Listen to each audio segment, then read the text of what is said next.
છે અજ્ઞાની પાસે સ્વરૂપ સાધવા માટે કોઈ વર્તમાન સાધન છે? અજ્ઞાનીને સ્વરૂપ સાધવા માટે સાધન વર્તમાન 12મે દેવગુરુ શાસ્ત્ર અને અંતરમાં જ્ઞાન એનું સાધન છે. અજ્ઞાની એટલે કંઈ અજ્ઞાન એટલે જડ નથી થઈ ગયો, તો જ્ઞાન તો એની સાથે છે.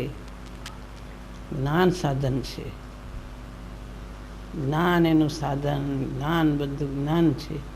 જ્ઞાનની સાથે મહિમા, વિભાવથી વિરક્તિ એ સબ એની સાથે હોય છે.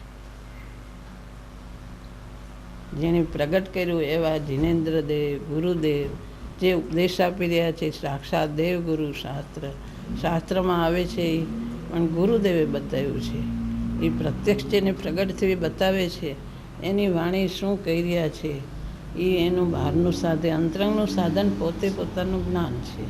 અજ્ઞાનતામાં પણ કંઈ જ્ઞાન નાશ નથી પામ્યો. નિર્ણય કરવાની પોતાને શક્તિ છે, પણ એ સાધન છે. નિર્ણય કરે એ તરફની એને લગ્ની લાગે તો થાય, એની વિરક્તિ આવે વિભાવથી. આ વિભાવ એ મારે નથી જોઈતો, મારે અંતરમાંથી શાંતિને સુખ જોઈએ. અને એ શાંતિને સુખ શેમાં છે? ચૈતન્ય તત્વમાં. એ તત્વ કેવું છે એ બધું વિચાર કરીને નિર્ણય કરે અંતરથી. એ જ્ઞાન એનું સાધન છે.